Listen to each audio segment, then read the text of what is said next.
Alarm বেজে গেছে। না না, আমাকে একবারে উঠতে হবে, নাহলে কিন্তু আমি আবার ঘুমিয়ে পড়বো। আমাকে একবারে উঠতেই হবে, আমাকে পারতেই হবে, আমি একবারেই উঠবো, আমাকে একবারে উঠতে হবে।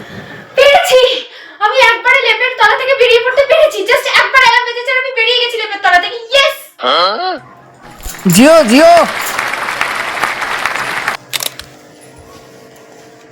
আস্তে কেউ হুড়োহুড়ি করবেন না, সবাই আমার সাথে ছবি তোলার সুযোগ পাবেন। আমি জানতাম বাবু তুইই পারবি, আর কেউ পারবে না। এতদিন আমি অন্ধ ছিলাম, আমি তোকে বুঝতে পারিনি, সবাই বুঝেছে। আমি এতদিন অন্ধ হয়েছিলাম।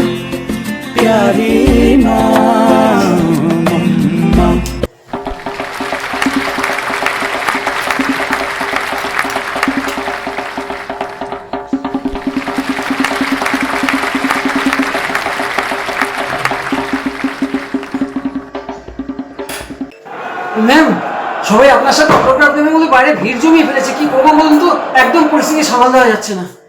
সব ডাক্তার আর গবেষকরা জানতে চাইছে যে আপনি কি করে এই অসম্ভবকে সম্ভব করলেন। ওরা এই নিয়ে একটা গবেষণা করতে চায়। প্লিজ আপনি এই ব্যাপারে কিছু বলুন।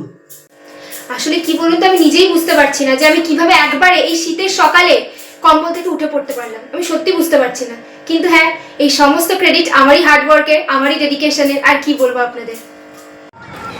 দেখুন, এখানে আমি কাউকে বোকা বানাতে আসিনি, আমি শুধু আপনাদেরকে এটা শেখাতে এসেছি যে কি করে শীতের সকালে অ্যালার্ম বাজতে না বাজতেই একবারে কম্বল থেকে উঠতে পারে। তাই আগামী ভোটের ভোটটা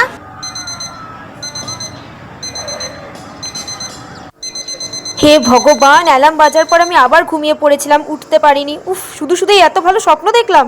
কিরে, তুই এখনো কম্বল ছেড়ে উঠলি না? ওর তাড়াতাড়ি।